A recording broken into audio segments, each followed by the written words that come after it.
सिंहस्थ कुंभमेळ्याच्या पार्श्वभूमीवरती भीमाशंकर परिसरामध्ये विकास कामं सुरू आहेत आणि कालच राज्याचे मुख्यमंत्री देवेंद्र फडणवीस यांनी भीमाशंकर परिसरात सुरू असणाऱ्या विकास कामांची पाहणी केली।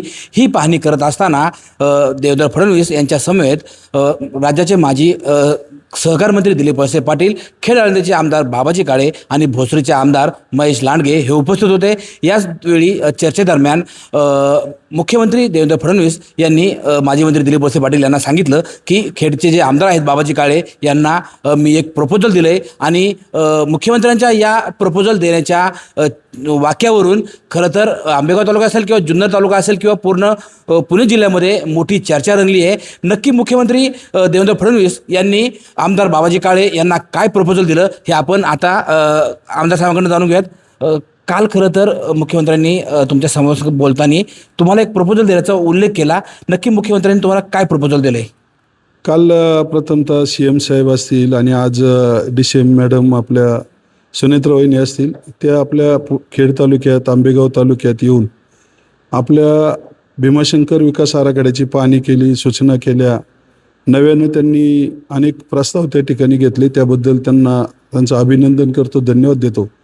काल आदरणीय मुख्यमंत्री महोदय, मी असेल, वळसे पाटील साहेब असतील आणि महेश दादा असतील, आम्ही ज्यावेळेस वळसे पाटील साहेब तिकडून पलीकडून गाडीने गेले आणि आम्ही पायऱ्यांनी चालत होतो, त्यावेळेस मुख्यमंत्री महोदय म्हटले की तुमच्या इथले जे हद्द किंवा याबाबत माझ्यापर्यंत ज्या चर्चा आल्यात याला आपण कुठेतरी पूर्णविराम देऊ, त्यासाठी काय करावं लागेल?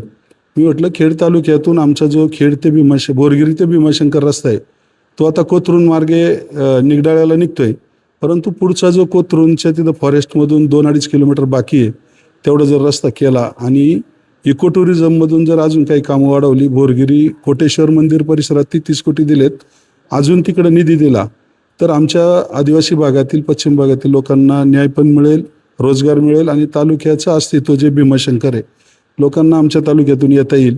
त्यामुळे मुख्यमंत्री महोदय म्हटले की तुम्ही जे काय तुमचे प्रस्ताव आहेत ते सगळे द्या, मी सगळ्या अधिकाऱ्यांना बरोबर घेऊन सोडवण्याचा प्रयत्न करतो। आणि त्या प्रस्तावाला ते बोलता बोलता प्रपोजल म्हटले आणि ते वळसे पाटील साहेबांना सांगत होते की मी त्यांना सांगितलं की प्रपोजल दिलं आहे म्हणून। आणि आज पण सुनेत्रा वहिनी, माजी आमदार, नंतर बेनके साहेब होते, वळसे पाटील साहेब होते आणि आजही पण आपल्या कमळजाई मंदिरामध्ये ज्यावेळेस बैठक झाली तिथंसुद्धा सुनेत्रा वहिनी म्हटल्या की माझं नाव घेऊन की आमदार बाबाजी काळेंनी सांगितलेला 2 किलोमीटरचा 2.5 किलोमीटरचा रस्ता आम्ही सगळे मिळून तो पूर्ण करण्याचा प्रयत्न करू की जेणेकरून खेड तालुक्याला पण न्याय मिळेल रस्त्याच्या बाबतीत। खरं तर मुख्यमंत्री देवेंद्र फडणवीस ज्यावेळेस म्हणाले की बाबाजी काळेंना प्रपोजल दिलंय, त्याचा अर्थ असा काढला गेला की बाबाजी काळेंना भाजपमध्ये खेचण्याचा मुख्यमंत्र्यांचा प्रयत्न आहे का? त्याच्यावरून खरंच चर्चा रंगली आहे? असं काही नाही आहे।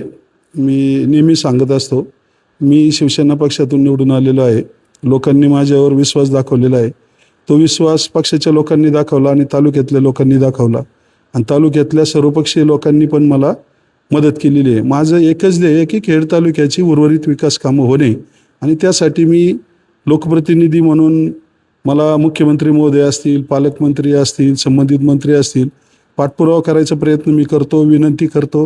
वेळप्रसंगी 2 पावलं मागे येऊन तालुक्यासाठी काही करण्याची माझी भूमिका असते। त्यामुळं माझी कामं परमेश्वराच्या कृपेनं, मी खेड आळंदीचा आमदार आहे आपलं, त्याच्यामुळं माऊलींची कृपा आहे, भीमाशंकरांची कृपा आहे की एवढ्या मोठ्या प्रमाणात मी आमदार माझ्या कार्यकालामध्ये एवढ्या मोठ्या प्रमाणामध्ये जर विकास होत असेल तर आळंदीचा तर होतोयच, तो पण आता ज्ञानपीठ, भक्तनिवास, इतर सगळ्या सुविधा, नंतर इंद्रायणी प्रदूषणाचा निधी आला आहे, अशी मोठी कामं होत असताना भीमाशंकरला सुद्धा सिंहस्थ कुंभमेळ्याचा कार्यक्रम नेमका मी आमदार असतानाच त्या कालावधीत होतोय आणि एवढ्या मोठ्या प्रमाणात निधी येत असताना पाठपुरावा करणं हे माझं कर्तव्य आहे। त्यामुळं मी आता मुख्यमंत्री किंवा उपमुख्यमंत्री कोणत्या पक्षाचे म्हणण्यापेक्षा मी महाराष्ट्र सदनाचा सदस्य या नात्यानं माझं काम करणं हे कर्तव्य समजून मी पाठपुरावा करतो। खरं तर नेहमी म्हटलं जातं की भीमाशंकर मंदिरावरून आंबेगाव आणि खेड तालुक्यामध्ये वाद आहे, नक्की काय वाद आहे? निधीचा काय वाद आहे का? माझ्या मते तर कोणताच वाद नाही आहे।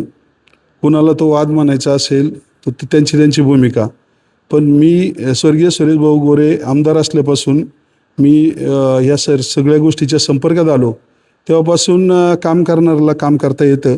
सुरेश भाऊंनी त्यावेळेस कोथरूड मार्गेसुद्धा त्या ठिकाणी मोऱ्या किंवा फॉरेस्टमधून काम करायला सुरुवात केली होती, इको टुरिझममधून, पर्यटनमधून. दुर्दैवाने ते गेले, परंतु मला त्या गोष्टीच्या पुढं जाणीव आहे, त्यामुळं तो रस्ता पूर्ण व्हावा या भूमिकेतून मी काम करतो आहे.